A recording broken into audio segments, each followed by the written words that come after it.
Hello guys, তো আমার চ্যানেলে আপনাদের সবাইকে স্বাগত জানাই। তো আজকে আমি একটা নতুন ব্লগ নিয়ে আপনাদের কাছে হাজির হয়েছি। তো আজকে আপনাদের ভাবলাম যে আমাদের এখানে যে গ্রামে যে মানে কী ধরনের চাষ হয়, তো সবগুলোই আপনাদের দেখাই।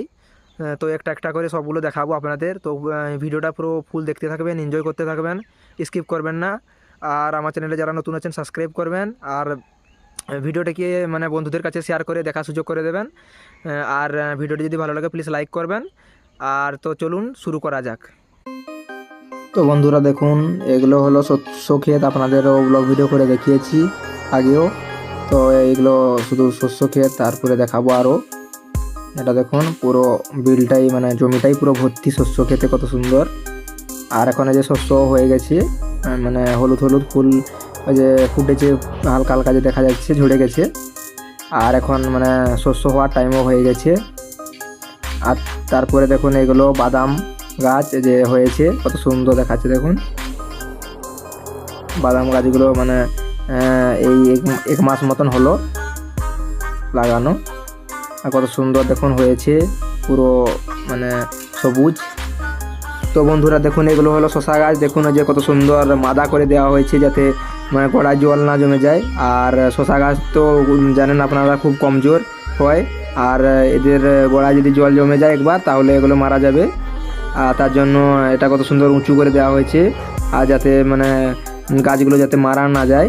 আর এই মানে কিছু দিনে হলো, এই 2-3 দিন মতন হবে, এগুলোতে জল দেওয়া হয়েছে। আর পুরো জমিটাই পুরো লাগানো হয়েছে, পুরো কত সুন্দর দেখুন দেখাচ্ছে। আর এই শশা গাছগুলো মানে আর 2-3 মাসে হয়ে যাবে। আর এই যে এগুলো দেখুন আলু গাছ, আর দিন দেখেছিলাম, আর জল দেওয়া হয়েছিল। আর এটা দেখুন কত সুন্দর হয়েছে, এগুলো বেশি নেই, 1-1.5 মাস হয়েছে এগুলো গাছগুলো। আর কত সুন্দর হয়েছে দেখুন, আলুও হালকা হালকা একটা একটা হয়ে এলো। আর তারপরে এগুলো দেখুন এই যে পেঁয়াজ গাছ, এগুলো যে অনুকূল লাগানো হয়েছে। আর এগুলো কি বলুন তো বন্ধুরা, এগুলো হলো মটরশুঁটি গাছ, কত সুন্দর দেখুন। আর এগুলোতে মানে মোটর ধরছে, আর অনেক মোটরও অনেক ধরে। আর পুরো অনেক মানে এগুলো এত চাষ হয় না আমাদের এদিকে, কম সম চাষ হয়। আর এইগুলো দেখুন যে পেঁয়াজ গাছগুলো কম সম দেখা যাচ্ছে। তো বন্ধুরা দেখুন এগুলো তো জানেন ধানের চারা বীজ বোনা হয়েছিল। আর তো যে দেখুন ধানের চারা বের হয়ে গেছে, আর কত সুন্দর। এটা আপনাদের একটা ব্লগ ভিডিও করে আগেও একটা দেখিয়েছিলাম আমি। আর যে মানে তখন আরও ছোট ছোট ছিল চারাগুলো, আর এখন কত সুন্দর দেখুন, পুরো আরও ঘন হয়ে গেছে, আরও বড় হয়ে গেছে, আর পুরো সবুজ। আর এগুলো দেখুন বেগুন গাছ, এগুলো মানে এখন বেগুনের টাইম নয় না, আর এখন বেগুন সরে গেছে, আর তার জন্য এগুলো এতটা ভালো লাগছে না। আর তারা পাশে পাশে দেখছেন ওগুলো আলু গাছগুলো হয়েছে, আর এইদিকে একটু দেখা যাচ্ছে এগুলো পেঁয়াজ গাছগুলো, আর তেমন এতটা ভালো নয়। আর এগুলো পেঁয়াজ গাছ।